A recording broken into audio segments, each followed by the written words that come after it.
it is time for Shiny Side Out with Dave and Mecky. So I hope you have your tinfoil hat all made and cinched down tight over your ears. So take it away, Dave and Mecky.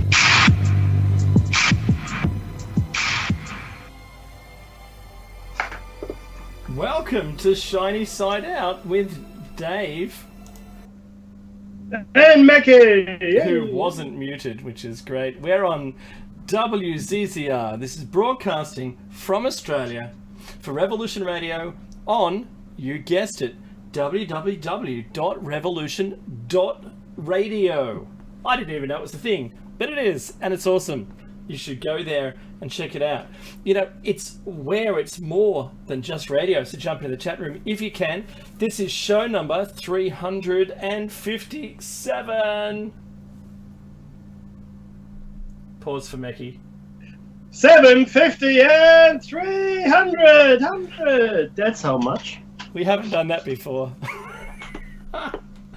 Oh, it's on air, online, and on your smart device. So grab an app to listen from anywhere, or simply listen at home on a Grace Tabletop Digital Radio. Still waiting to hear from you, Grace Tabletop Digital Radio people. I've said 350 times at least. It's okay, free advertising. If you missed Solaris's show, and I have to say that I didn't miss Solaris's show because it's awesome. She had Space Boy and Solana on as guests today, and that was really cool. They were talking about AI, but when I got to it, I think it works really well with us, and it was mind control and a whole bunch of things going on there. So thank you very much, Solaris. Once again, an awesome show. But you know what? If you don't know who Solaris is, because all you hear is us talking about this, did you want to listen to our show? Well, there's a show before ours, and it's Solaris Blue Raven show. She has great guests, and you should go into the archives. Do it for us. Subscribe to the archives. And then you can get access not only to our shows, but her shows and all the other hosts. There's tremendous hosts on... Did I put another T in tremendous? There's tremendous hosts with great shows, jam-packed full of information, just for you. Well, actually, I should caveat myself out of that. And depending on what you're into, I can't guarantee that. But what I can guarantee is some great hosts here, great station, should be a part of it. Jump in the chat room if you can. But, you know, the archive, it only costs $5. I think it's $5.95 Australian that I subscribe to the archives. And I think it's Australian. Mate. You can't... Because I discussed this with someone on the weekend, this weekend, and I said the Aussie, oi thing. It's like an audience participation thing. That Aussie was part of the Australia word, Australia, right? We took that off, and now it's just Australia. Where do you live? Australia. And it's not even an L, it's a Y, it's stray, yeah. And I think I think there's a message in that for all of us. That's just really funny. So if you subscribe to Freedom Slips, then you're doing the station a favor. Do it. Do it for yourself. Do yourself a favor. There you go. Do yourself a favor and subscribe. There's other ways to contribute. You can contribute simply by donating money. You know, a lazy $10, $20 at the station, or you can do that for the gift in return option, where you've got to see Nighthawk is quite the woodworksman. He's so awesome. He crafts a whole bunch of things.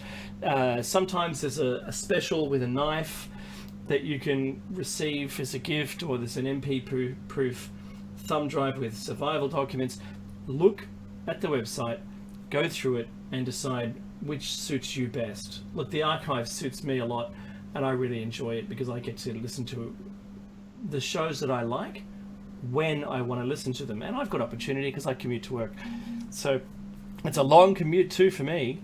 You know, I don't know where you live, but if you were to commute like an hour and a half, each direction, then you've got some time up your sleeve for it. And I suggest that you do, not commute, but do jump into the archives and grab yourself some MP3s and listen to some great shows. You know what, Mecky and I, because we live in Australia, and I know wherever you are on the planet, unless it was New Zealand, then you live in a land that has been inhabited pre-flood, wherever you live. Guarantee it. Because the stories that Mecky and I have shared with you from every single society on the planet where they have a flood story. They have a pre-flood existence and a post-flood existence and a survival of a flood that isn't, it's not the biblical story, it's their own story for their own specific region. And it's very important that those people, pre and post-flood, that occupied the land that maybe you're living in, unless you're a native to that area, that you do the same thing that we do. And that's, we acknowledge the traditional custodians of the land. And where I live, it's the Dark and Young people, and where Mecky lives, it's the Daruk, or the Rock people. Oh, very nice. I love how you roll your R's. And look, we pay respects to elders past, present, and even future, because we don't know if someone is going to retake this land. We don't know if an elder in the future will listen to this and go, hey, you didn't talk about me. Well, I want to, and I think that's very important. Maybe we will inherit the land post another cataclysm. There's a thought. Just think about that for a minute. But beneath what we've built, beneath the houses and the roads and all of that stuff that we've built, are lands that have been spoken about, celebrated, and discussed, even, it's part of spoken, I guess, but in a way, with ceremony and word of mouth and song for over 240,000 generations. We really must consider this is a significant time in which they didn't bugger up the planet as quickly as we seem to have done. Yeah? And if you showed me how quickly we were able to do it and how slowly they didn't do it, I'm going to suggest maybe they were better at it than we are.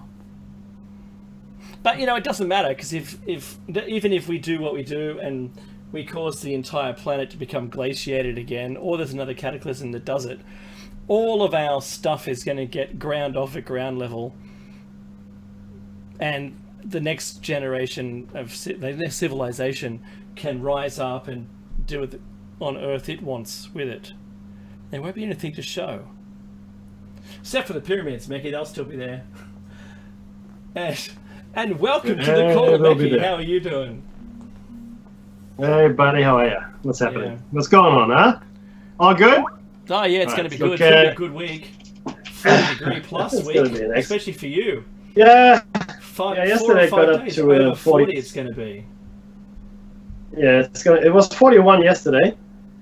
So it's got pretty hot where I am. And just from the chat there, basement number 5, we are in Sydney. I'm in Sydney itself, like probably 30 kilometers out west, and Dave is in Narara, which is up on the north coast, up on Sydney. So that's all good, I think.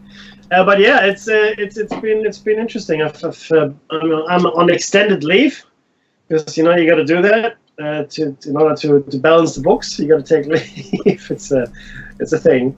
But certainly I'm trying to make the most of it. Spend some time in Singapore. Might spend some time here, then ever get the house in order and do maybe a few things for the show if I've got the time as well. That'd be nice. News though, it's been an interesting week overall in Australia. As you might have heard, in Australia, we've had some interesting happenings as far as buildings are concerned. Something that we thought, and we spoke about this before, something we thought couldn't happen in Australia has happened.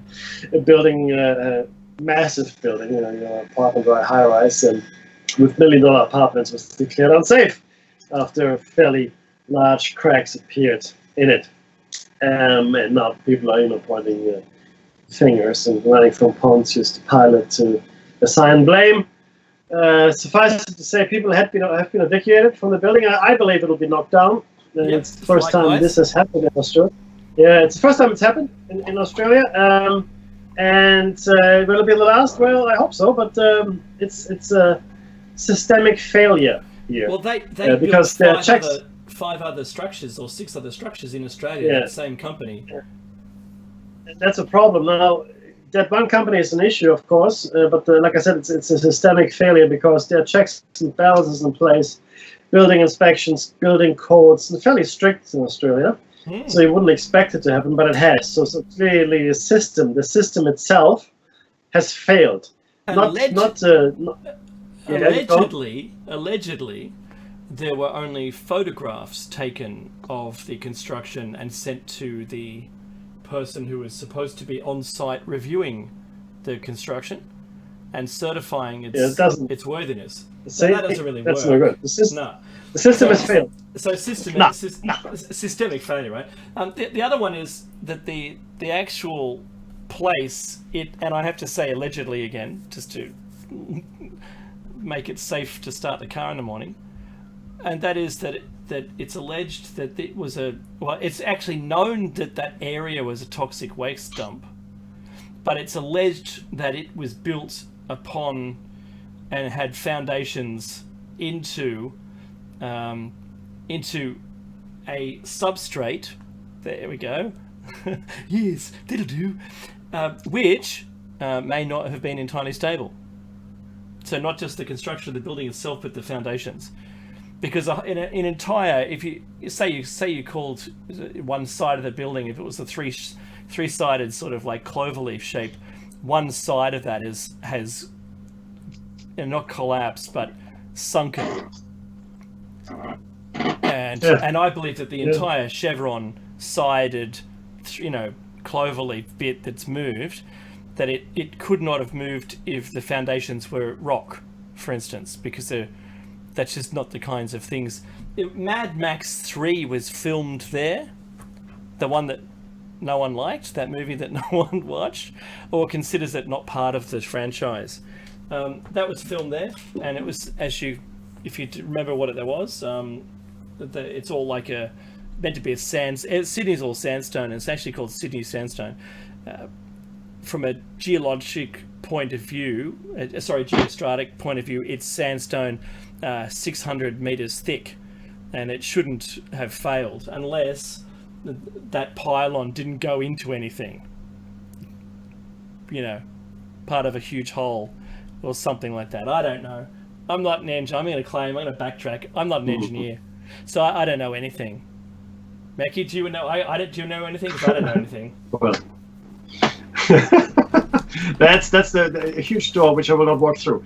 But yeah, look, it is interesting. It is interesting to see that we have had these failures in Australia. Like I said, it's never happened before. It hasn't, and now it has. To me, that means it now can, right? And that's just not really a very good thing for us in Australia. It just isn't. We've always been fairly safe. There's a few other things that in recent years, the things that seem to have slipped. I've got my own theories as to why that is, because other countries are affected here as well. There's certain slippages in standards, hygiene standards, building codes, safety standards in general. They have slipped. I can't air it. I can't tell you on air why I think that is the case, because I will get more hate than I can handle. So I'm not going to tell you. You don't want that kind of hate. It is systemic. And let me just tell you this, right? I've traveled a lot. I have traveled a lot, and mostly for work, privately as well, but mostly for work. And I've seen things and gone places, and I've been to places that I consider failed nations that aren't so considered by others, which is fine. I do. Why would I consider a nation a failed state? I would, because essentially we we need to look at the way a country is shaped and how it looks after its, I guess, indigent, and how how safe is it, and how well looked after. And there's certain countries on this planet which I consider failed states on that basis. No one else does, or unless someone has been there and they've seen it, and we still ignore the painfully obvious, which is that these failed nations are bringing down the rest of us globally. It's a thing, okay? It is actually a thing, and nobody wants to say it. Nobody wants to speak out about it, because then you're branded a racist or a bigot or some, But it's a thing. If it weren't a thing, then we wouldn't have the issues that we are, but we do. So, let me just leave it at that. I may reveal more in an anonymous blog one day. Having said all of that, though, I do worry about these things because we can't afford to go backwards in our standards and our safety regulations. We simply cannot. And I don't care if it's food safety or building safety or whatever you want to call it. We need to maintain, at the very least, the levels that we have. We have now slipped. We have gone backwards. Okay, that's a thing. It's happening globally, and it really, really worries me a lot. Singapore had an unbelievably good record for clean food. In recent times, they had horrific. So actually, there were 3 outbreaks of food poisoning, gastroenteritis, and one person actually passed away from it. It's pretty bad. A colleague of mine recently spent time in Singapore. I was in Singapore myself, so I was okay, but a colleague of mine was there. He was sick for 3 days, as was his son, I believe. And it's something that just didn't happen in Singapore. We all heard of Delhi Belly. We heard of, the Bali Rumble or whatever it's called, right? Mm-hmm. Bali Belly as well, yeah. Yeah, Bali Belly. And then look, it's got to do with the water and things like that, and it's just, almost inevitable.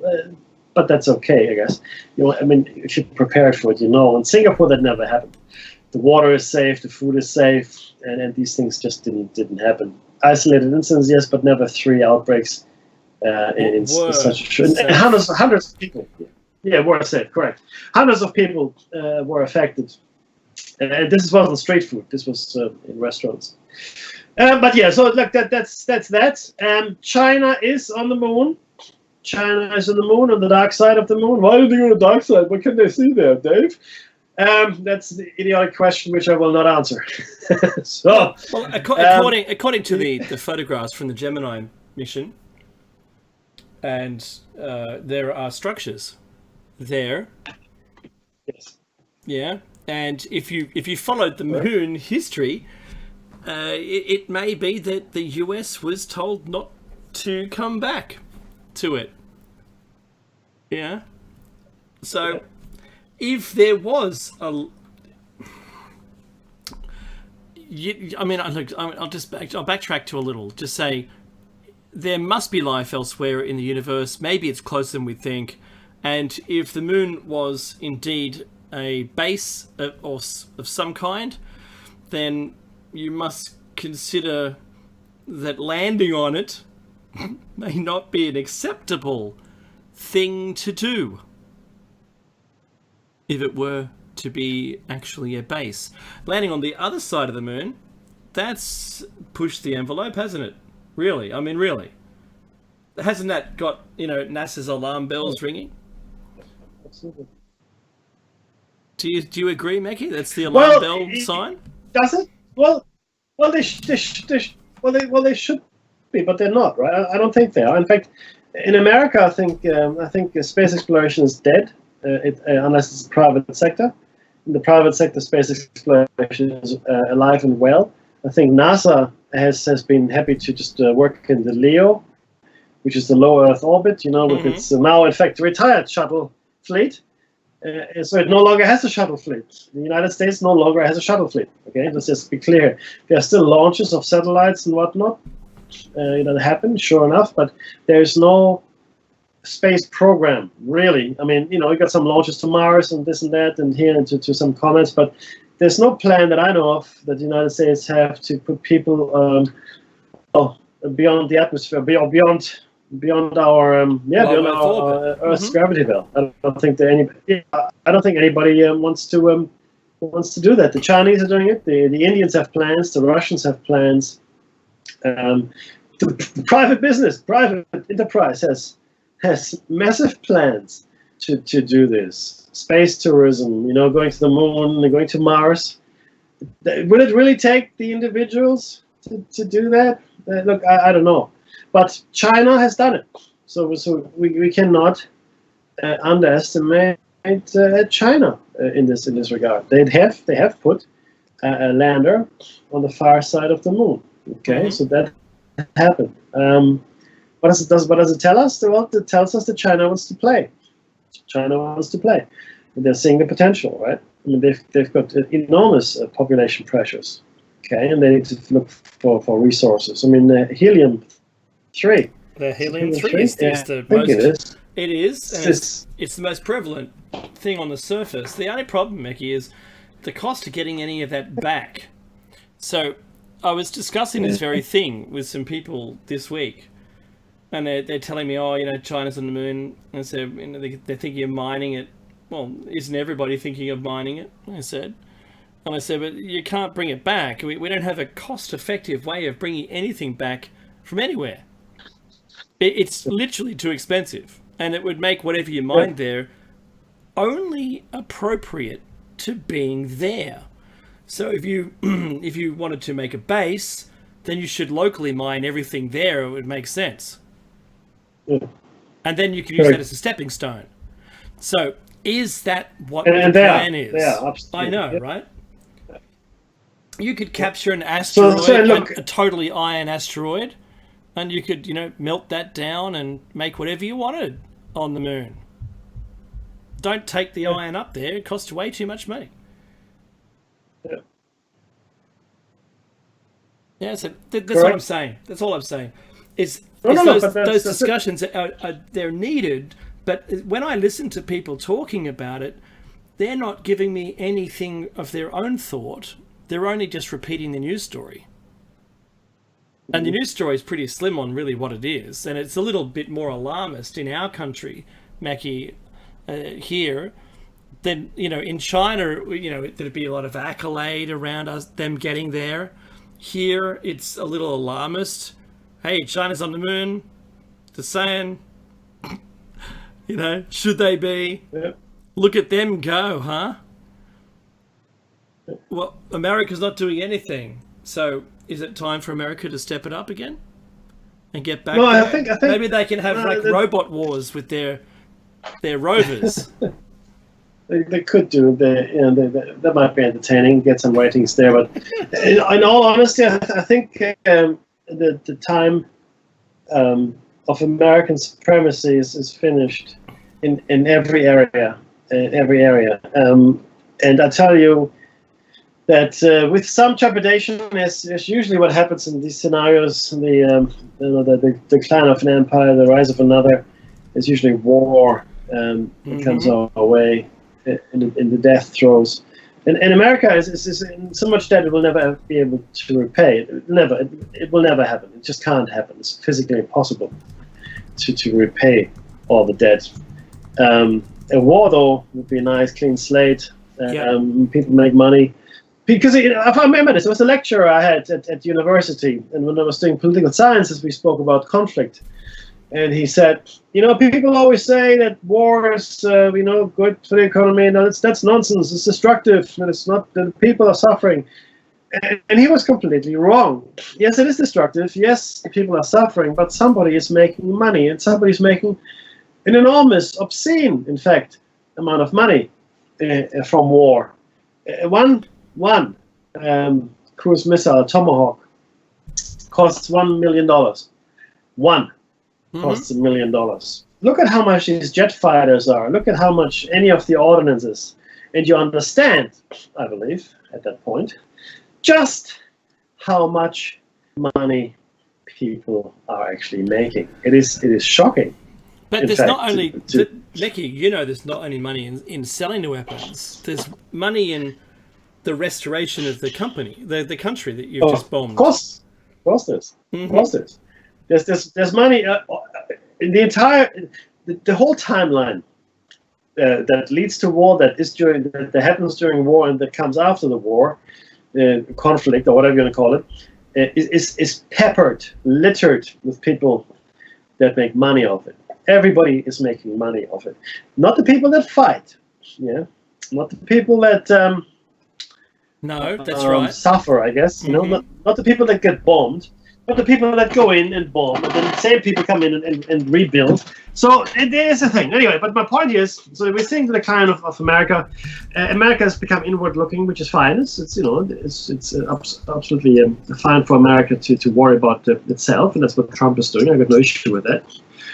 The problem is that, then who's going to step into the breach? Is China, Russia? Who's going to become the new superpower, the new superpowers? What will the world look like? I mean, if you look at the world before World War I, and then the world before World War II, and then the world after World War II, and so on. So just the last 100 years, if you look at the world itself, it has changed dramatically. Now, we all believe, because we all suffer from something called the status quo affliction, right? We all think our lives are what they are, and they will stay like this forever. That's completely wrong, of course.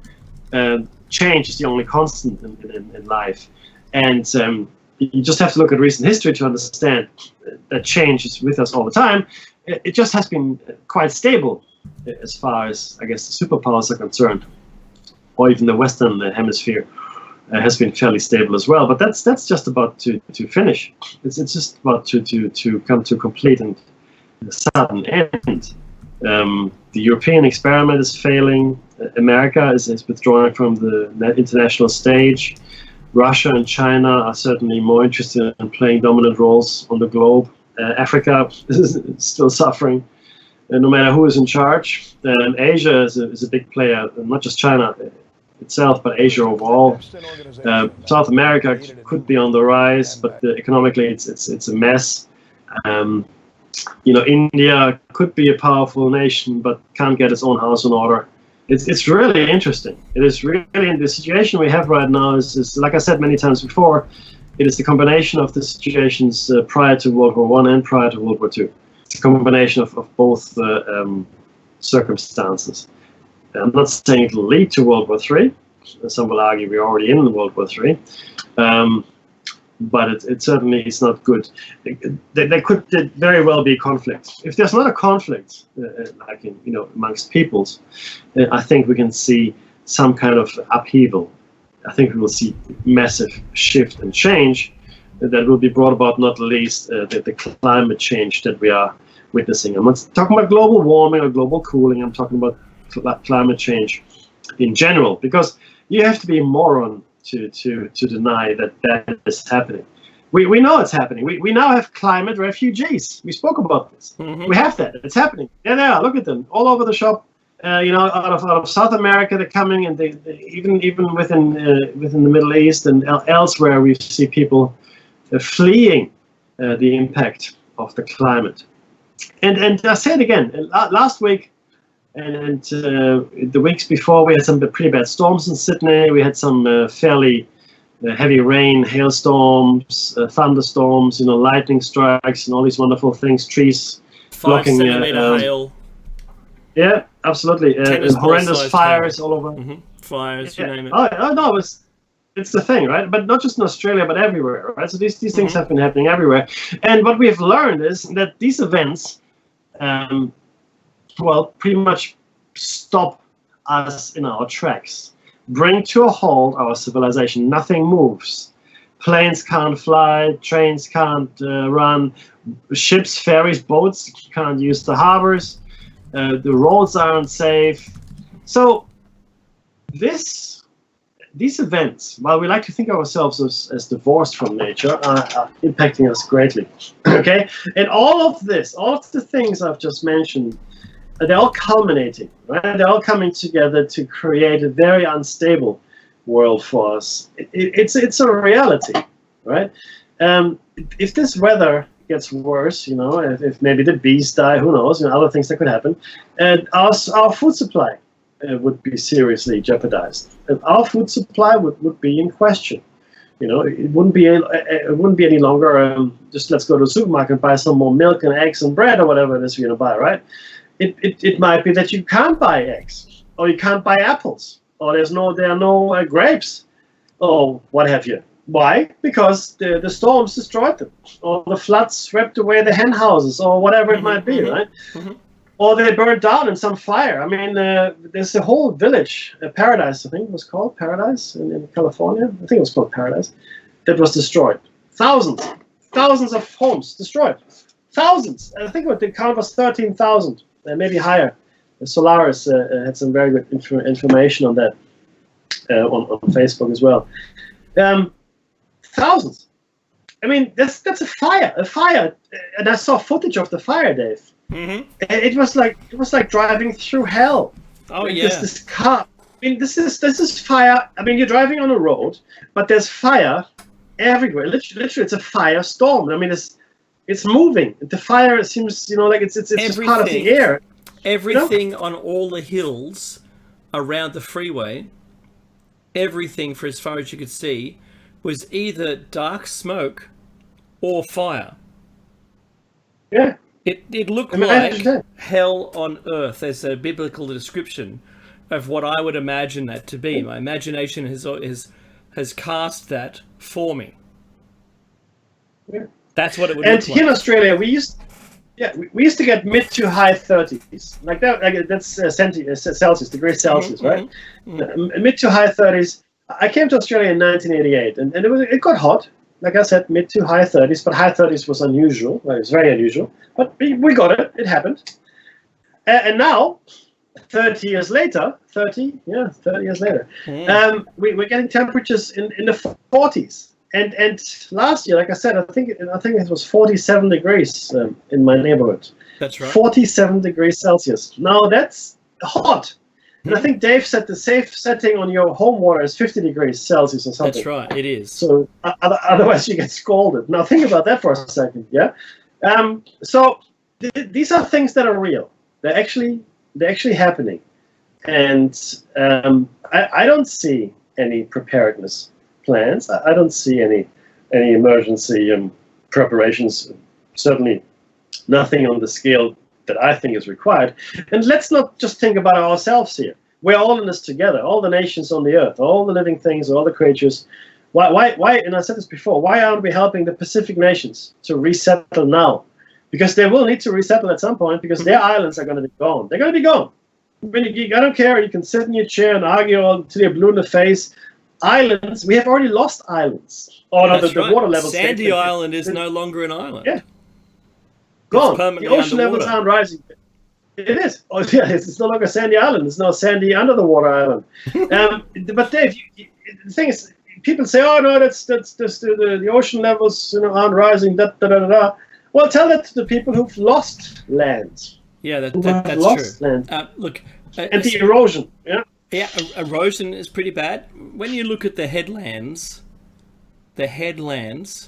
of your beaches that bookmark the beach. It's on, there's a bookmark at either end, right, of the beach, and it's a headland usually. Those headlands have seen some weather. They've seen a tough time.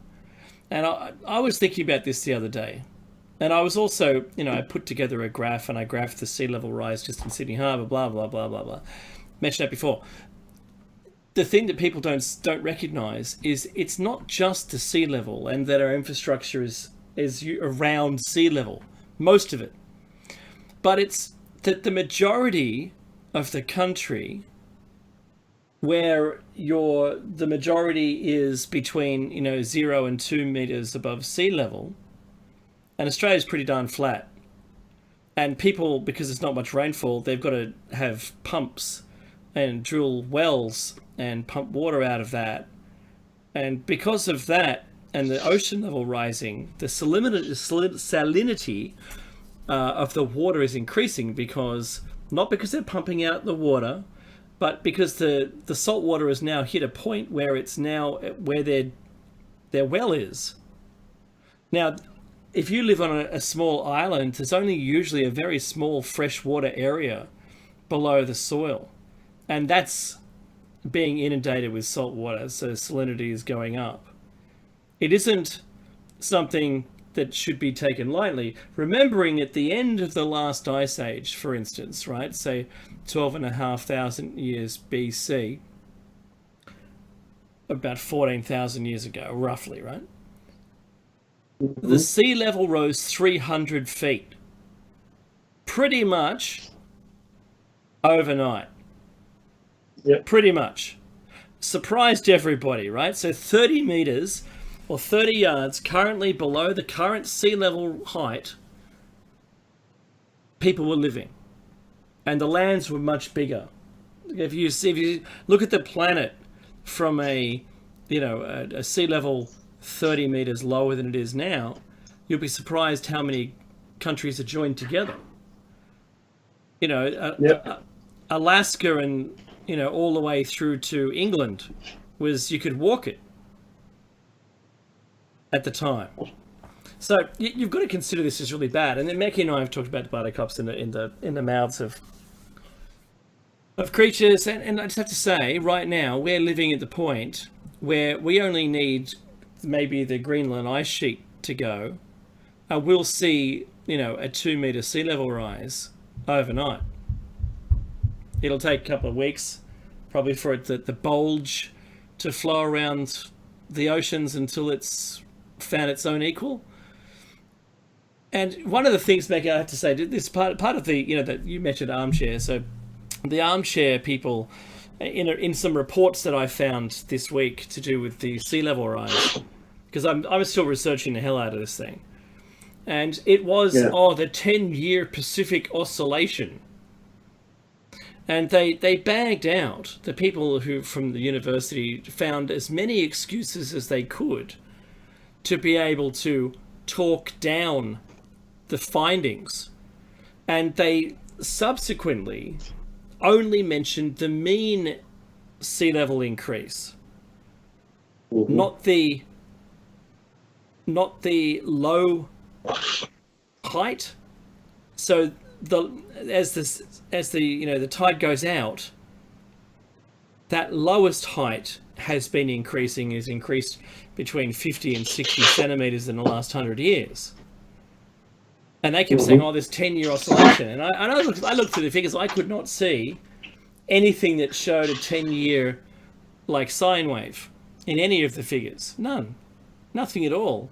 It's like they made up the term just to make people feel a bit better about their findings.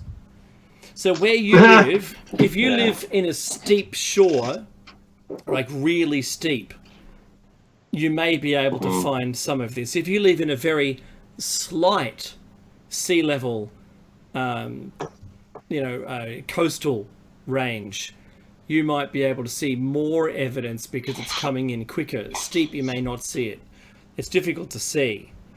Where piers have been in the ocean for 100 years, 150 years, you'll see the evidence if you dive down and look at that pier. You'll see evidence of where the low tide mark was, or the intertidal zone was. And that intertidal zone is the important part. And it keeps going up and up and up and up. Whereas if you're only looking at the top, that fluctuates year to year, and it's actually really hard to have a memory of where it was. And we're very fortunate because in Sydney Harbour, when they got here, they just said 0 is the mean. So now everything above 0 is an increase, and everything below would be a decrease. It's never gone below. It's all gone up. And that's where the magic of this is. So, look, I find the climate refugee problem, the salinity problem, the farming problem, the infrastructure problem, whereas infrastructure is, airports, food transport, roads, like rail, water cleansing and sewage treatment plants are all at that height between 0 and 2 meters above sea level. That's our entire society, Mekki. There's nothing that we can't live with that stuff. If we miss that stuff, we're gone, right? And I was thinking, imagine this. I was thinking this week. Imagine cloud resources So your entire company's gone to the cloud, and for some reason, you just don't have electricity anymore. Yeah. So you run generators, and you've got your generators supplying your power so you can access your data, and you keep your company going, and it's great. But then the infrastructure is no longer able to supply you the fuel you need to power even temporarily, because the grid's gone down and using diesel. Like, that's the end of it. Right? That's the end of the thing. Pretty much. I'm not blaming cloud. Cloud is still there. If you moved your company to the top of the hill, it would be fine, right? But I'm just saying that's not where it's at. The thing that I saw this week, Megan, there was two stories that I wanted to quickly mention, really quick, and that is they sort of line up with this.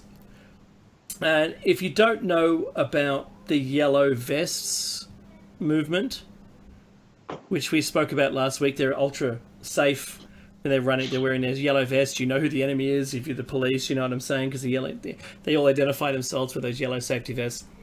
And you're not going to reverse over one of them because you can see them. I like that. Well, they've announced this week that they're going to do a bank run. And oh, really? Yeah. So they're saying you don't sort it out, and we're going to all of our members across the planet, because it's not isolated to France anymore. What they're going to do is they're going to go to their bank and take out all their money. They're going to zero their bank accounts. Wow. And they're going to do it in cash. So that's coming this week, they're saying. And so look for that, just saying. look for what that outcome may be. And they might water it down. Someone might water it down or I don't know. Maybe they don't all do it. If you just transfer the funds electronically, there's no problem really, right? But the amount of people, it could actually cause some issues, some bank closures. We might see some stocks fall. Let's just keep our eyes out for that. But the other story, because I think it's really important, when you get a large group of people who are, are motivated, and run. There's a lot of activism, and they have the power to do something. Then you should be very wary about how you treat them. Yeah. All right. Yeah. I suppose the same thing could be said with the poor people who aren't being funded at the moment. But then the chairperson, what's it, Pelosi, right? She's voted to pay them anyway. But isn't she just the chair? How can she change the laws? How can she change the way the government's run? So that confuses me. I know. I know, right? So what is she going for the new presidential suite? She wants the White House, does she? Yeah. I don't know. One thing that I think was also really important was this was a story run by RT, and they mentioned Project Integrity.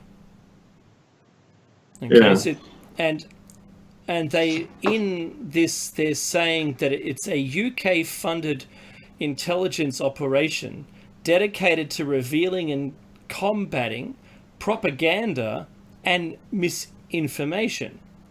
They create clusters of journalists and influencers across Europe and in the US to sow a tougher stance in policies towards Russia and their threat of Russian measures in media. Now, this is, I found out in the weeds of that story that it includes China. So Russia, China, Iran. And what they're trying to do is polarize the entire planet with negative messages towards Russia, China, and Iran. Now, I was watching the news, Mackie, this week, and they're saying, the US has begun moving troops out of Syria. And I said to my partner, I said, mark my words, they're going to go into Iran. And the very next story was how Iran is playing up and there needs to be some action. I kid you not. The back-to-back stories they ran. They didn't even go to an ad break between.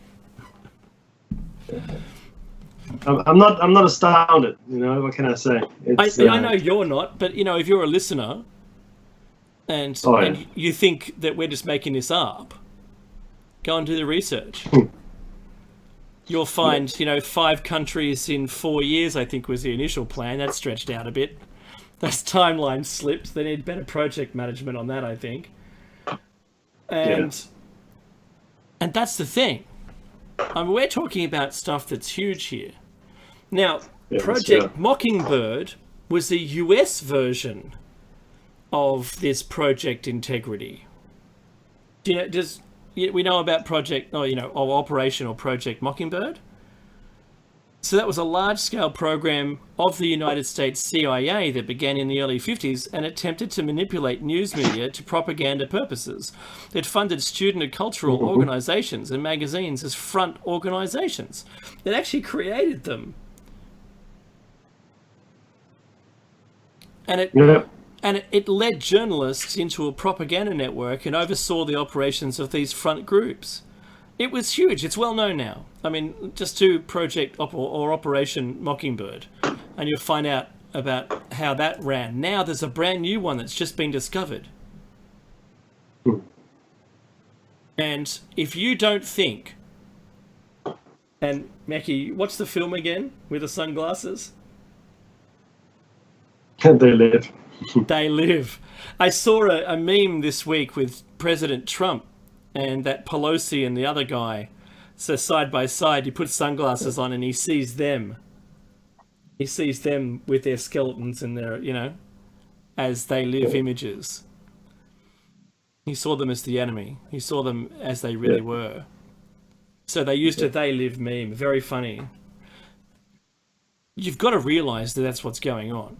Please don't for a minute think that we're just making this up and that it's not real. If you're thinking that, you're probably, under their control. You're still in their belief system, which is, look, good for you.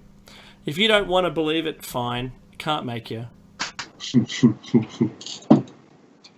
But it's not about. We're not here. But we're not here to convince anyone. We're nearing the end of the first hour. This is not really about. And I've given up on that. I've posted a meme on Facebook, which said, but it said there was a picture and there was a guru sitting there, and a person asked the guru, "What is the secret to a happy life?" Not arguing with idiots. And the interviewer says to the guru in the next picture, "Oh, I disagree with you." And the guru says, "Yes, you're right." And that's exactly the attitude I have now. Because I don't have the energy or the interest to convince anyone of anything. If anybody comes to me and asks me something, and the show here is it's got a certain way to propagate my opinion, Dave's opinion, and our beliefs and so forth, that's goodness. But if you disagree with it, great. Good, give me something better. Give me something more valid. Happy. And even if you can't, I'm not going to argue with you. Because if you can't be convinced by logic and facts and data and thinking things through, then I can't help you. And I don't want to help you, to be honest with you. I have no time to help. Remember I used to always get sucked into the arguments with the trolls. Oh, with the trolls, yes. I did. I know, right? And it went on for pages and pages, and my God, why? And I look back on it and ask myself, why? What's the point? It was ego. It's my ego wanting to be right and being able to convince someone that they're wrong when I'm convinced that I'm right? It's really a very destructive kind of thing. So I'm no longer doing that. It's also all-consuming. It is. You sit there for hours, and then you do the research. You come up with more good arguments. You're thinking you're having a rational argument with someone. You're not. What you're doing is you're having a rational argument while the other person is throwing dog poo at you. Okay, that's right. You're arguing. You're constructing an argument with facts and data and information, and they're throwing poo. So the equivalent of saying, which I've just taught my children is, I know what I am, but what are you? Right? That's right. It's senseless discussion, and Mackie, you're absolutely right. I told my daughter the same thing. So yeah, go on. No, you go. oh yeah, my daughter is 5 years old, and she said to me, oh, so and so said such and such. And I go, well, is it true? And she goes, no. Well, who cares? Why do you care? And I said, if it's not true, ignore it. Tell them, no, that's wrong, and walk away. And she goes, oh, okay. So I want to give my children the tools to deal with trolls in today's day and age. I think that's super important. I mean, because people are exposed to criticisms all the time, especially online. Yeah, and that could be online on your device, on your computer, wherever, online. And what is the best way to guard your children? That's the music. Sure is. Tell them to ignore it. Come back after the break.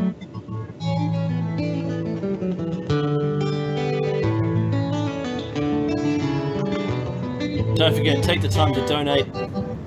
The station will see you shortly.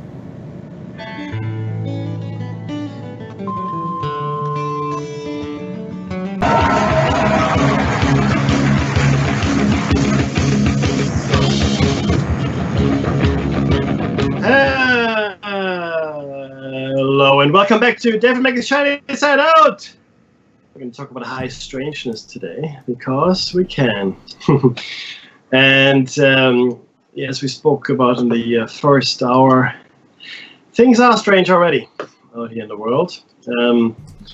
We don't need any more evidence for that, I should think, but people do. So here it is. So last week we shared a few things with you around, well, really strange happenings, really. I mean, really odd things. And quite a few of those will turn into shows, or maybe show cycles in their own right. And then we started talking about some secret government projects you may or may not have heard of, the lesser known projects. You know, like everybody heard of MK Ultra. Everybody knows MK Ultra. Yeah, got it, understood. Here it is. You know, but there are others. So we spoke about Mannequin and Bluebird, Artichoke, I should say, DreamScan, Stargate, and Rainbow. And we actually go all the way up to Project Sigma, which we're going to start off this week. But what this show cycle, or next couple of shows are about is giving you a bit of an idea of where this show is heading for the year, and to understand, or maybe reawaken the wonder you feel when you think about the world, when you think about Revolution Radio, when you think about Shining Side Out, because the world is a strange place. Tell you what, it's a strange place, and every single person has at least one strange story, right? One, at least one. I've got a couple. Dave has got a few, right? People I know have told me a few. They don't want to be mentioned by name. That's okay. I get it. But they're there. The strange stories are there. You can't just ignore them, right? And with that, let's get straight into it. And we're going to start off here with Project Sigma today. And maybe the claims behind the apparent Project Sigma are the most intriguing of them all, if only because they offer an admittedly tentative explanation for the alien abduction phenomenon. The roots of Project Sigma go back to the alleged and equally controversial meeting between President Eisenhower and two different alien races. One race was the Greys, whose offer of advanced technology apparently won Eisenhower's mind against the offer of green technology from the other alien race, said by some to be the Nordics. Further rumors suggest that Eisenhower didn't wish this technology to end up in the hands of the Soviet Union. So then, if we buy into the theories that Eisenhower did indeed meet with two alien races, one of which was the Greys, what was the outcome of such a meeting? Well, according to some researchers, themselves relying on whistleblower testimony, it was Project Sigma. This was essentially an alien-human hybridization scheme. The reason behind this is said to be that the Greys' DNA had suffered extreme degradation due to exposure to radiation on their home planet. In short, they could no longer produce. So in return for this technology, the Greys were apparently granted access to humans for abduction. Under the condition, the abductees would not recall such abductions and would be returned unharmed. It is certainly an interesting notion. Might this be the ultimate reason behind the reports of abductions by grey aliens since the early 1960s. Who knows? Again, I have a problem with any alien race that is anthropomorphical in its appearance. Why is that? Because an octopus has 9 brains, 3 hearts, and blue blood. So they have copper-based blood. We've got iron-based blood, and octopus has copper-based blood. That is one of our closest cousins, right? Cosmically speaking, if you will. On the same planet as we are, lives here. Some believe that it might in fact be an alien creature, or to some extent at least, an alien creature. But any creature outside of the Earth that we encounter should be much more strange than an octopus. It shouldn't look like us. Unless there is something to the seed theory. Not panspermia. Panspermia is a different thing. But rather the seed theory. You know, where maybe planets like ours were seeded by a race a bit like us. Billions, hundreds of millions, tens of millions of years ago, who knows? Right? Or, yet again, this particular reality, as the hypothesis states, is just built this way. Okay, so you can take your pick. But all things being equal, I find aliens that look like us very hard to swallow if they truly are aliens and there's nothing else to it. So unless there's like a prior history of hundreds of thousands of millions of years of interaction, I find it very difficult to believe. Dave, what about Project Moondust? Good old Moondust, right? The official reason for Project Moondust was to recover the remains of Soviet satellites that re-entered the atmosphere and crashed to Earth. And they didn't just recover these satellites in the United States, but all over the world, in places such as South Africa, Bolivia, and even as far away as the Himalayan mountains. However, according to some researchers, most prominently Clifford Stone, who we have spoken to, he's been on the show, a great many of the moon dust missions actually recovered crashed UFOs. Many of these craft are thought to have been taken back to the United States to various air bases and research facilities with a view to reverse engineering the technology available. Stone, who has also claimed involvement in the missions, would state shortly before his death in 2014, that's a bit weird, while we were doing this, we were telling the American public there was nothing to it, and mentioning UFOs. Stone would also state on most of these missions, the unit thought they were going for a satellite or Soviet test plane, for instance. However, he would also state that on each of these missions, there was also a person assigned at the last minute who wasn't an army official. It would appear that these mysterious additions to the mission were only ones in full possession of the actual facts of each incident. The claims, while perhaps requiring a pinch of salt or two, are certainly intriguing. Mackie? I don't think Clifford Stone has passed away. No. As far as I'm concerned. So we need to double check this text here. I don't know if this is... Because I swear we interviewed him after that.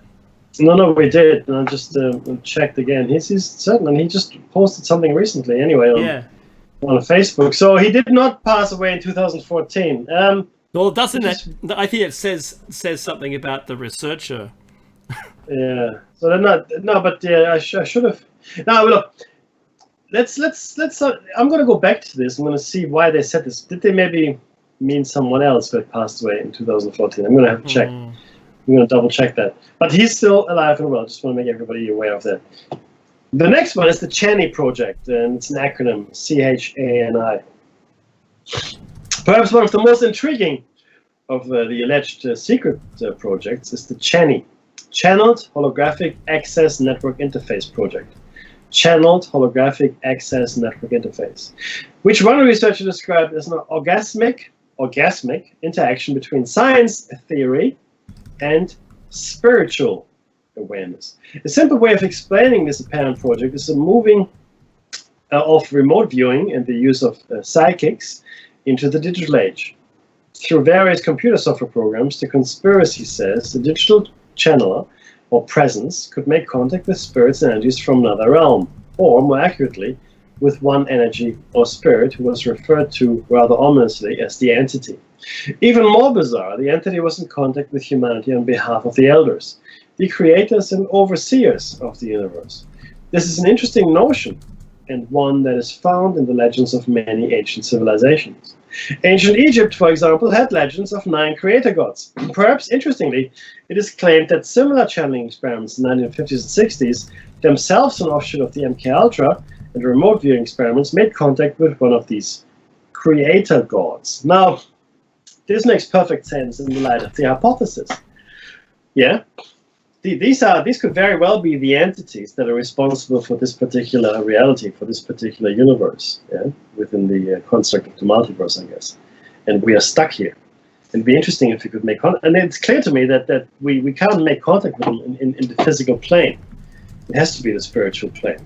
It has to be on a higher frequency level, right? Ideally, we can access that through our pineal gland. Most of us cannot because it's become calcified. It's just happening, with age. It's just a thing that happens to the pineal gland. In fact, Dave's and my glands are probably calcified beyond repair at this point. Oh, I mean, but maybe there's a way of cleansing it. I hope so. I mean, we've spoken about this, and there are ways to do it, but I don't know how much calcification damage can be reversed. But if you think about it, the 9 elder gods, the 9 unknown men, and there's always this echo of that number of 9 as well, the 9 founder gods, and the creators, overseers of the universe, the watchers, Again, it puts you in mind of the Igigi, which we mentioned in previous shows, and fascinating, by the way. I find the whole. I didn't spend much time thinking about Mesopotamia and Babylonia and so forth when I grew up and I got interested in this. My interest lay in Atlantis. My interest lay with the Bermuda Triangle. My interests lay with UFOs and USOs and things like that. The Yeti, even, and ancient civilizations. That's really where my interest was. But ancient civilizations beyond the scope of history. So not the civilizations of the Levant, such as Babylonia and so forth, and Sumer. But now, the more I look at Sumer and Babylonia and those the continuing civilizations coming out of that area of the world, the more amazed I am at the richness of the detail they provide of the past. If you're familiar with the Bible, that's good, and especially the Book of Genesis. Just you have to read through it, Adam and Eve and all that. Read the story, and then you read what I believe are the origin texts for the Old Testament, the Sumerian tablets. And you read that, and the detail you get is so much richer. And you can exactly see how someone would have read that or remembered that, and then, written down what they remembered, or, and here we are with the Old Testament. But it's nowhere near as detailed and interesting and logical and even the flow isn't there, right? As there is in the Sumerian texts. The Sumerian texts are richer and better in detail. They're more logical, especially if you read them from our modern perspective. Yeah, the Old Testament is clearly a copy of those texts.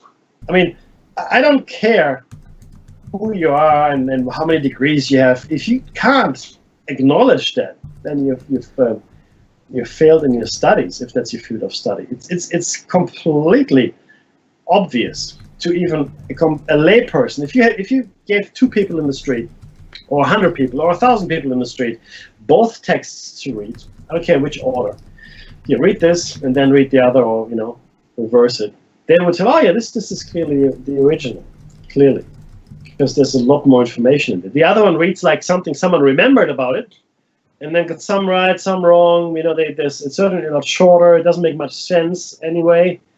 but this is clearly what happened. So this is where we are, and I find it fascinating, the information that is transmitted to us in that way. We should study this in school, Dave. It should be mandatory to study it, because it would open your eyes to so many. Imagine how many lives are wasted studying things that are completely irrelevant. Intellects, studying stuff that we can be pretty much say with certainty are wrong or misguided. I mean, we can't. There's certain things we just can't, because it's just what it is. I mean, our textbooks in school are 50 years out of date. Here we covered it in another show. It's too expensive to print new books. It's too expensive to print new books, Dave. It's too expensive, so therefore... Oh, you can't give anyone any new information. No, that's crazy. Just reprinting them. Oh. No, that's just nuts. Sorry. What I wanted to share as well with everybody in the next segment of the show, which we will also spend some time on in the year. These are the lesser known UFO crash incidents. The lesser known. So we all heard about. I mean, if you haven't heard about Roswell, you've been living under a rock. Okay, come on, it's true, right? We're not pointing fingers, but come on. No. Even the Kecksburg UFO you've heard of, right? The one that looks like the bell, right? Mm-hmm. Everybody pretty much has heard about that. And there are a couple others which are equally famous. These ones, I guarantee you have not heard of, or if you have, you haven't heard of all of them, right? And I know I'm just going to give to the intro, and then I get you to the first one. So just about everyone reading this has probably heard of the Roswell, like I said, or even like I said, the Kecksburg in Germany, which was in 1936. However, there is an absolute plethora, right, a cornucopia of other claims, with numerous witnesses to boot. Okay, so this is not a person; this is witnesses of other UFO crashes, right, that we have on record. But you haven't heard about it, because it would just lend credence to the phenomenon, Dave. Completely. It sure would. The Dalnegorsk, and that's the height 611 crash, on the evening of January 29th, 1986, I think I even know where I was, a strange red sphere apparently appeared in front of hundreds of witnesses in disguise over a small mining town of Dalnegorsk on the southeastmost side of the Soviet Union. In fact, that's really close, Mickey, to when I saw my orange orb. Really? Yeah, wow, okay. Absolutely, because it was summertime here in Australia, and it was around 86 to 88, I swear. So, after moving steadily, not me, this is the red orb, after moving steadily over the village for several moments, it suddenly began to fail and would ultimately crash into... Oh, can you do that one? Just muted. Here we go. Kovaya Mountain. Let me see. Izvestkovaya. Izvestkovaya. Yes, Izvestkovaya. Izvestkovaya Mountain. Known to many as height 611 or hill 611. Sounds like a military reference, doesn't it? Witnesses would report hearing an explosion and witnessing intense burning and flames around the apparent crash site. Before official investigators could examine the scene, several locals ventured up to the crash site the following day. Although they found obvious evidence of disturbance and likely intense heat judging from the burned out tree stump and vegetation, they didn't see or recover any actual wreckage. They did, however, discover strange rock-like pieces that had a metallic feel and look to them. They would hand these over to the chief investigator, Valery Dzuvzilini, of the Far Eastern Committee of Anomalous Phenomena. When investigators examined the grounds more thoroughly, they would discover tiny metallic droplets, ranging in size from 2 to 5 millimeters. When these were later examined, they had a most complex inner structure of metallic fibers, along with gold thread and coverings of quartz crystal. Although tiny, these strange droplets, or the material that made them, was of obvious, complex, and intelligent design. Furthermore, the burned-out tree stump was found to have melted on one side, presumably the side of the nearest to the heat of the crash site. The burning of wood produced carbon, and it would have taken heat in excess of 3,000 degrees Celsius, which is about 5,400 Fahrenheit, to melt such carbon. The case remains unexplained, although Zeleny would theorize the possibility that the intense heat was not flames for the majority of the incident, but repairs, which allowed the craft to take off before the locals arrived at the scene. Wow. Mackie. I want to point out the bit about the molten tree, because when I first read it, the first clearly it must have been a mistake. Then I kept reading and I go, okay, so the tree was carbonized, okay, first of all, right, and then that carbon melted. That's what happened here. So we burnt the wood. Okay, that's easy enough to do. That gives you like the carbon, the black stuff, and charcoal, if you will. And in order to melt that, I mean, that's to me that's astounding. But this is I don't know of any very many natural phenomena that could produce a localized effect like that. Okay, got a volcanic explosion, things like that. You know, I get it, meteorite impact, I get that too. But none of this happened here. None of it. And yet you probably never heard of it. You never heard of it, right? But there actually encounters are classed in different categories. Encounters of the first kind, the second kind, the third kind, even the fourth kind. Encounters of the third kind leave physical evidence. Okay, and fourth kind goes even further. So this is leaving physical evidence as well, right? And it is just I find it hard to reconcile this with my expectations of well, anyone really. What I mean is, we have this evidence, we have these physical things that happened, and yet we don't investigate this. We don't go out into the world and try to figure out what happened here. Yes, we do, but officially it's discouraged.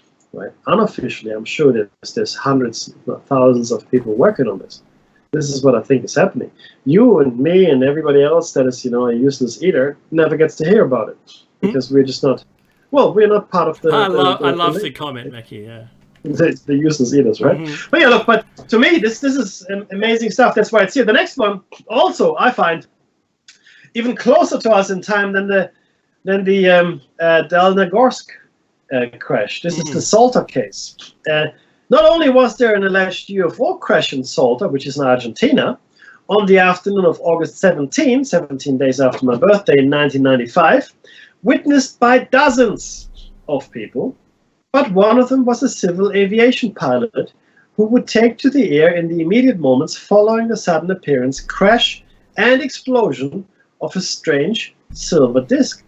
Tony Galvano was having lunch at the time when an extremely bright metallic object roared out of the sky before suddenly falling to the ground and exploding in a flurry of flames and black smoke. Some reports even suggest that seismic activity was recorded over 320 kilometers or 200 miles away. Galvano would immediately run to his Flystar airplane in order to take to the skies and get a better look at what was happening, and more specifically, what had just crashed down to the ground. However, his initial attempts were thwarted by the thick black smoke that not only made it impossible to see any activity on the ground, but also made it dangerous to fly. He returned to the airfield. He would, however, take off on another reconnaissance mission 2 days later. When he did, He saw an obviously disturbed area where a craft had crashed and skidded for a short distance before coming to a grinding halt. As well as disturbance to the land itself, Galvano observed that the trees and bushes were also significantly damaged. Some of them had even been ripped from the ground, their roots showing completely. And this is where it gets interesting. Galvano would return to the site again several weeks later with volunteer searchers from the area. On this occasion, however, they were approached by armed men in black suits who drove to the site in heavy-duty black SUVs. They immediately stated that they were taking over the search effort and that Galvano and the others were all to go home. Galvano began to protest before one of the men stated ominously, "Forget it, Galvano. What's coming down is very heavy." Yes, sir. Yeah, that says it all. It's almost like the Orange Orb cleanup crew. That yeah, I know, right? You know about those, right? Those yeah. people are like the Men in Black. You didn't see anything. There's nothing here at all. Nothing happened. Go about your business. Just look into this little light. Okay, the Megas Platanos UFO crash. Is it Megas? Megas, might be Megas. An apparent UFO crash occurred in the early hours of September 2nd, 1990 in the picturesque, sun-blessed setting of Megas Platanos in Greece. Platanos, that would be.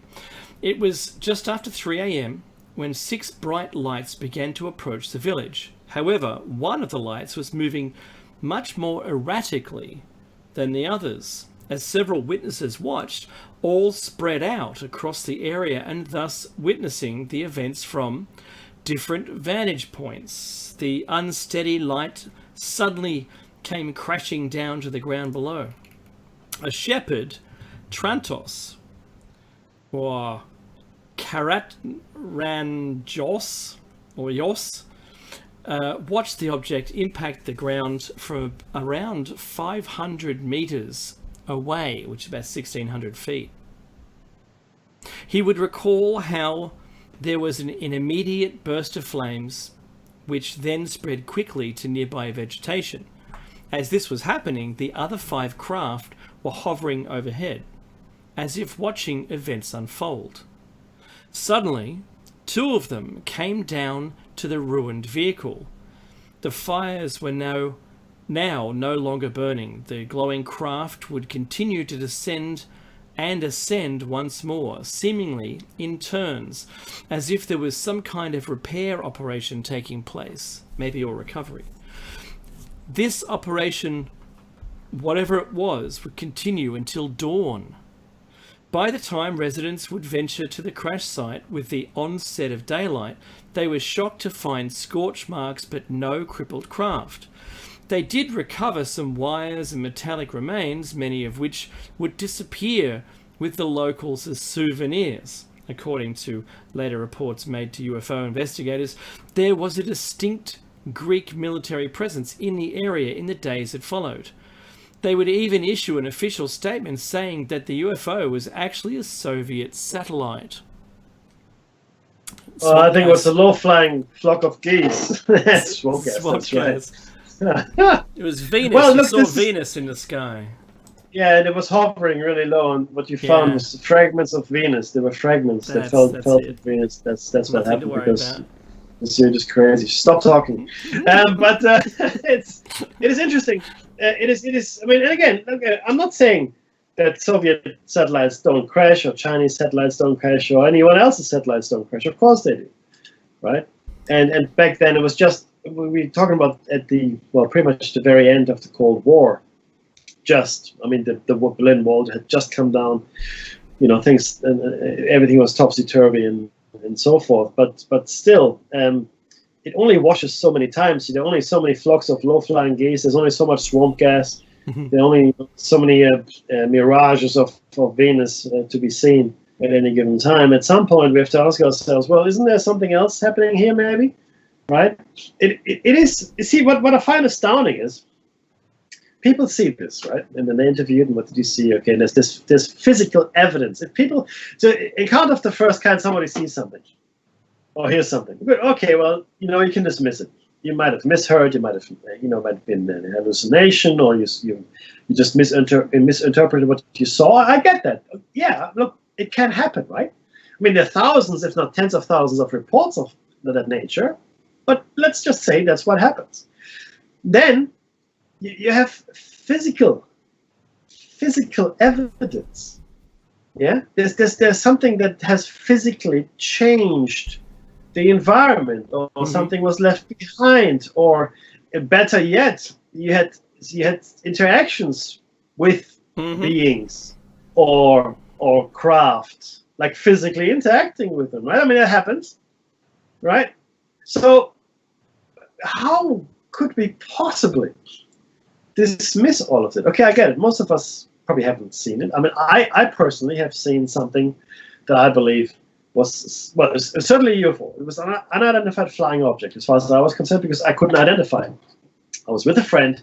We're driving up a hill in Wentworthville, up Constitution Hill near there, and I was looking due north. It was about north, I'd say, right? And this was an evening, at dusk, so the sky was darkening. And what we both saw, and I know we did because I stopped the car and I asked my friend. I looked at my friend, and he goes, "Did you just see that?" And I go, "Yeah." What it was a pin of light, or like a needle of light, let's call it, that zipped the entire distance of my windscreen.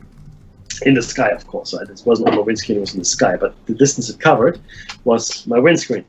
That's how much I could see of it. And if I had blinked, I would have missed it. That's how quickly it moved. So if I had blinked, I wouldn't have seen it. Both my friend and I, we didn't blink, and we both saw this stick of light, again, whatever it was, move from the ground into the sky at an amazing speed. There it was. What was it? I've never seen anything move that fast. And I've watched launches, of rockets. And I've seen, best compared to lightning, I guess. The speed with which lightning appears and disappears. But it just moved. Whoosh! It was a stick of light, and it's disappeared into above my visual range in my windscreen. So we all have seen something. I mean, there's no physical evidence. I saw it, right? You could argue, well, you saw something wrong. Your friend was also deluded. Okay, fair enough. But this stuff here. There's things. There was a molten tree in another example we just read, right? Anyway, I don't know. I feel it incomprehensible why people don't pay more attention to this. The Las Vegas crash. Bet you have never heard of this one. I bet you haven't. An almost forgotten UFO crash in Las Vegas on the evening of April 18, 1962, predating my birth, of course, and Dave's as well, was actually tracked by U.S. military radar right the way across the United States. It was tracked on radar, so something was physically there. So the radar was pinging on something. It was pinging on something, right? The aerial anomaly would enter New York airspace before making its way across Kansas, Colorado, Arizona, and Nevada, where it would ultimately crash to the ground. So that it covered a lot of distance. Fighter jets were scrambled from Luke Air Force Base just outside Phoenix in Arizona. According to reports, the craft initially came down in the town of Eureka in Utah, causing a temporary blackout, like an EMP almost, right? A little mini EMP, before rising quickly into the air again. As it approached Las Vegas, it vanished from the radar screens. According to whistleblower reports and eventually declassified documents, many UFO researchers had reason to believe that the craft came down inside the grounds of Nellis Air Force Base, which incidentally resides near Las Vegas. What is certain is that at the time of the alleged crash, many reports were flooding into the switchboards of the police departments and aviation authorities alike, telling of a strange red glow in the sky. Many would also report a sudden noise that sounded very much like an explosion. The official explanation offered from the military was that the sightings were nothing more than meteors It would also largely suppress their tracking of the craft across the country, instead treating them as individual state sightings. This would sever connections and allow the meteor explanation to take hold more firmly. Of course, so we saw something in where did we see it? We saw it in Kansas, and then we saw something else completely different in Colorado, and then just after that we saw something unrelated in Arizona, and then something new entirely came and crashed in Nevada. In no certain order. It is it is the obfuscation here that is the most telling. It is never the evidence itself, for the most part, I find. It is how well or how hard people are trying to cover it up, right? The more someone tries to make you look the other way, these aren't the UFOs you're looking for, the more we should be concerned. This misdirection, or, like I said, obfuscation, the deliberate misrepresentation of what happened. Yeah? They're not lying. I mean, yeah, we tracked something in Kansas, and then we also tracked something in Arizona. But then the misrepresentation is that it's not the same thing, but different things. Right? And all of a sudden, it's no longer a story. Who cares? Meteors in Kansas, meteors in Colorado. I don't care. If there was one object going across 5 or 6 states or whatever it is, right? That's a whole different thing. That's a whole different thing. Well, that's why it's tracked on military radar, Mackie. Because they're very concerned about something that shows up that's, inbound, for instance. I know. I hear you. The next one I find, because we don't get much out of Africa, maybe because the reports just don't come, there just isn't much coming out of Africa in this regard. Yeah, but this one I think they don't make it, yep. The Kingdom of Lesotho incident. The independent nation of the Kingdom of Lesotho. See, now my Greek comes out, right? Which is bordered by South African land on all sides, was subject to a downed UFO on the evening of September 19th, 1995. Peter Lachasa, a South African farmer, would suddenly hear a strange sound overhead at around 9:15 p.m. He would also notice how his cattle were suddenly spooked and unsettled. Then he heard a sound that was unmistakably an explosion. Remember in the last story Mackie read, it was like an explosion? He's saying unmistakably an explosion. He quickly made his way outside to investigate. He saw that several of his neighbours who had land bordering his were also watching events unfold. One of these neighbours would later state that the object hit the ground and gave off a series of blinding flashes as it exploded. Along with several of his neighbours, Lakasha would approach the crash site, but the intense heat forced them to maintain a certain distance from it. Lakasha, though, thought he might have seen an occupant inside the ruins, and, what's more, it could have been moving. He contacted the authorities in case there was indeed survivors. By the time the police arrived, which in South Africa would be a long time, they would go back to the crash site once more. Despite the previous heat and flames, now there didn't appear to be any significant damage to the craft. The police would make a report, unsure of what to do since the object was on private land. However, shortly after midnight, the South African military would arrive. That report seemed to go somewhere. They claimed to have permission from the Lesotho Ministry of Defence to recover the craft on their behalf. They secured the scene, keeping any non-military personnel away from the area. They would work through the night, and by dawn, the craft and any evidence of its presence was no longer there. Its whereabouts are unknown. This is that cleansing crew, Mackie, that come in and clean up. Yep, that's exactly. Yeah, no. Hey, absolutely, my friend. 100%. Because God forbid there should be any evidence left behind, right? Because there's a char mark. Oh, it wasn't anything. Nothing to see here. Move along. What happened in Nebraska? This is one of the earliest UFO crashes that we have the record of. And this is from June 6, I do love this one.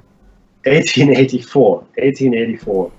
That evening, with the sun setting, but still with adequate light to continue rounding up his cattle, farmer John W. Ellis and several hired workers would suddenly witness an extremely bright light making its way across the skies. As it appeared, a terrific whirring sound became increasingly loud in their ears. As the men watched the object, they quickly realized it was coming down to the ground. They continued to watch until the impact and inevitable explosion occurred. After waiting for several moments, the men cautiously approached the vehicle to investigate further. According to a report in the Nebraska Nugget newspaper, Alf Williamson, one of the witnesses, would suffer intense burns from getting too close to the craft. According to subsequent reports that would appear over the following years, including one in the Nebraska State Journal in 1887, the men were of no doubt that the object was a nuts and bolts airborne vehicle. It was made, according to the report, from a metal of an appearance like brass.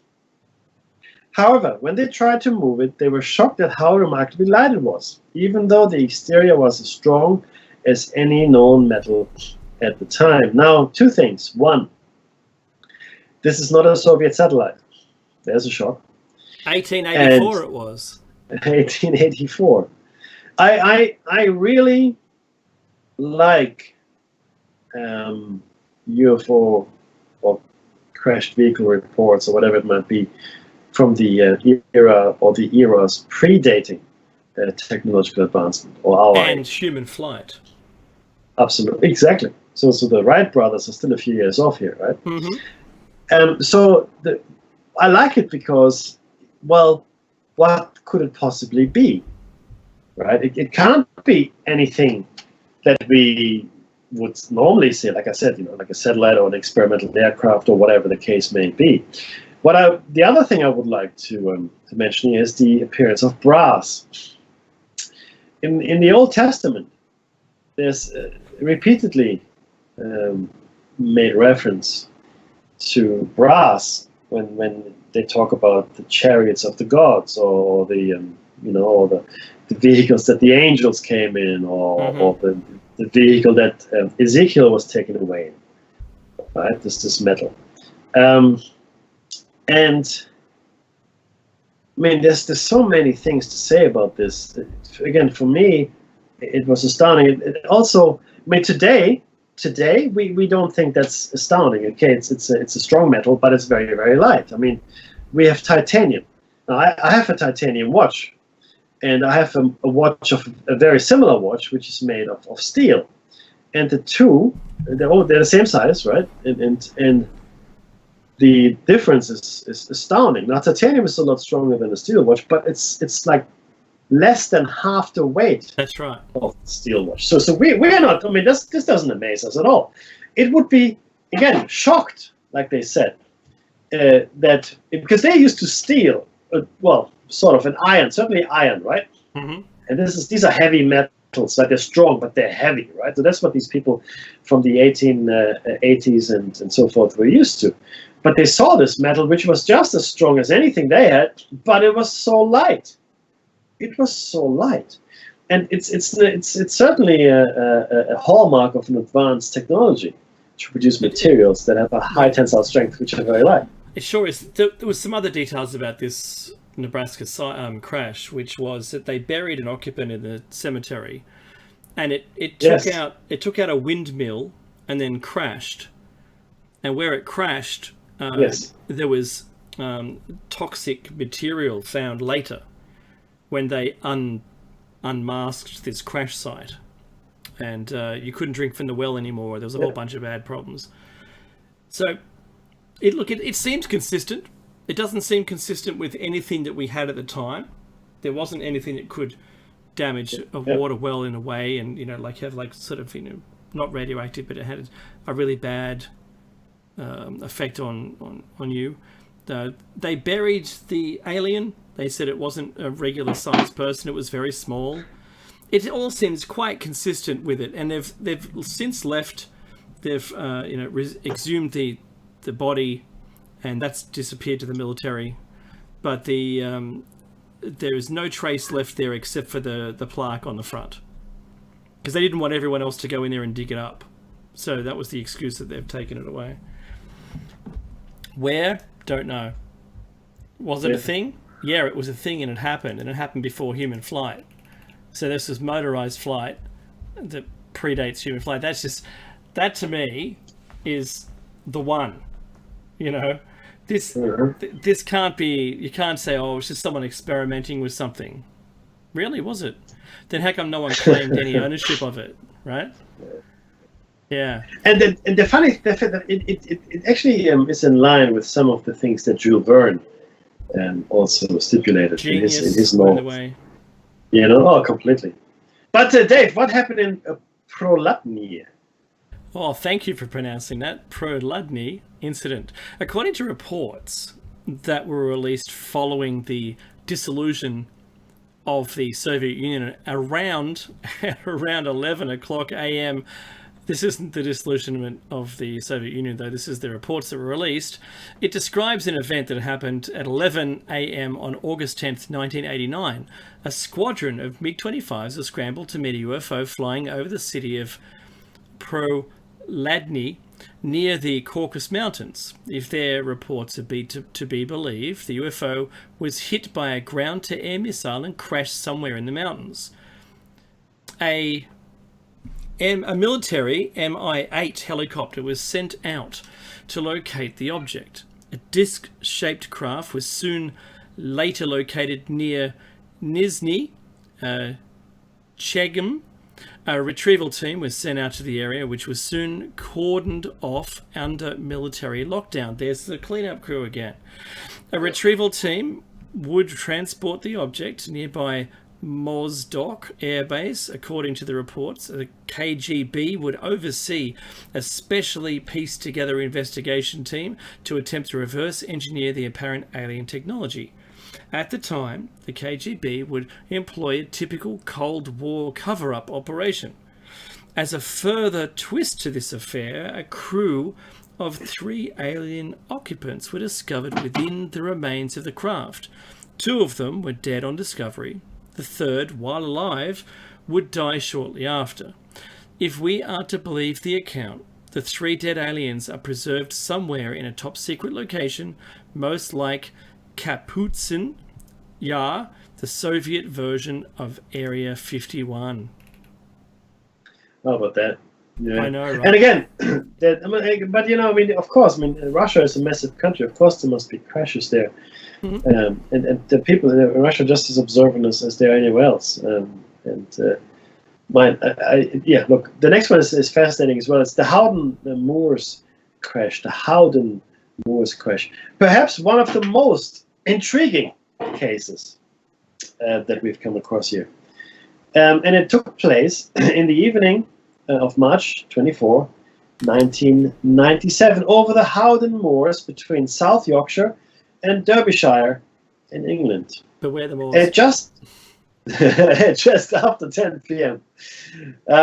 Reports began to come in from the public that there was a low-flying aircraft over the moors. However, these reports would soon turn into ones of bright flashes, loud booming noises, and several plumes of black smoke rising from somewhere in the woodlands of the open countryside. Several search operations from several different police counties were launched, both on foot and in the air. These would continue through the night. The main concern was that a light aircraft or a helicopter had come down. However, no survivors or any wreckage was discovered during the search, which would go on well until well into the following day. At one stage, no-fly zones were put in place, an action which some later UFO researchers would find to be suspicious, particularly when there were commercial airlines stacking as a result, which means there was a backup of commercial flights. So that actually affected commercial airline traffic. Despite all of this activity, the sudden official word from the UK military was there was no crash at all. It had simply been a mistaken sighting.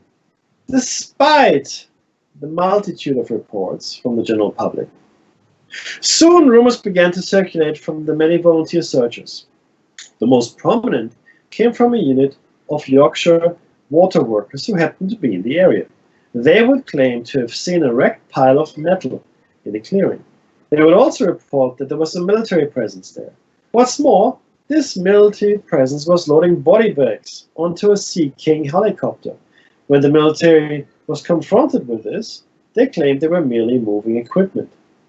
Despite the official explanation of mistaken reports, many UFO researchers still consider the crash authentic, and an explanation, there's no surprise here, of course, remains elusive. We'll have a lot of time for this last one, I think. So this is the Wilsthorpe Beach incident. A bizarre incident presumed to be a downed UFO occurred in September 2009, although no witnesses actually saw the crash itself. However, the events that would unfold are almost a textbook crash story. An unnamed retired couple in their 70s at the time would witness 30 to 40 strange objects hanging in the air over the North Sea for around about 90 minutes.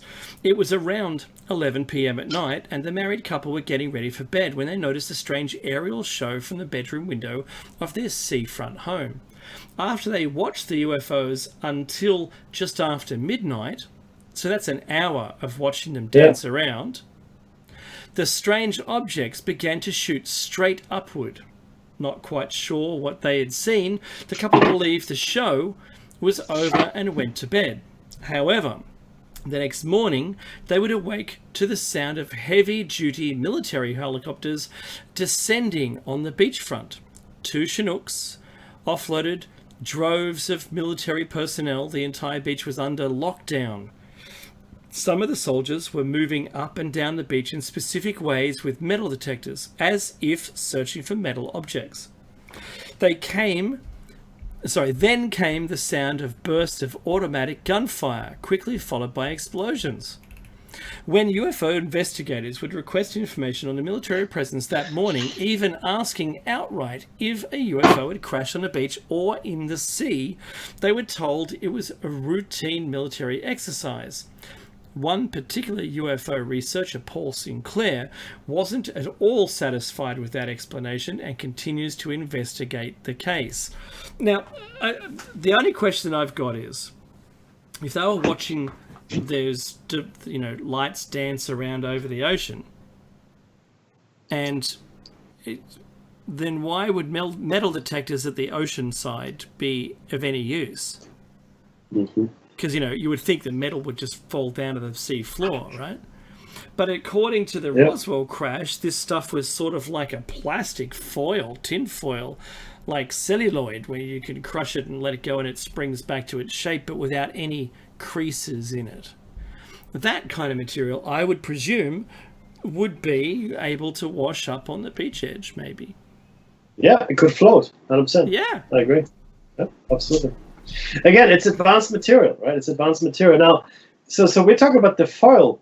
This is, again, very interesting because we only got a couple of minutes left. But again, in the 1880s, they talked about a material that looked like brass, was very light. And in Roswell, some 70 or so years later, 80 years even, 70, it was a foil. So clearly there had been some advancement in material development, quite possibly. Right? Look, I hope you guys enjoyed the show. There's more of it next week. We're going to talk about the Bolivia crash. That's what we're going to start with, and that's the last crash we're going to talk about. Then we're going to talk about some very strange materials, strange freaky substances that were discovered by science, right? Which I find fascinating. And there'll be some other things as well, which we're going to add to fill out the show. Please donate. This is Listener Fun Radio, so it helps to for you to donate money if you can, and you can request things. Get in touch with Dave or myself, and if you want short topics to be covered, happy to do that if it's relevant and within our purview. But hope you enjoyed the show, Dave, and we'll speak to you all next week. And don't go away because I think Gerber is having a round table, right? Yeah, he sure is. Now, I just there's the music right on cue. How good is that? All right, everyone, take care and see you next week for another exciting show. And you know what? Make a difference. Call into Jer Bear's Roundtable and become part of this discussion. Take care, everyone.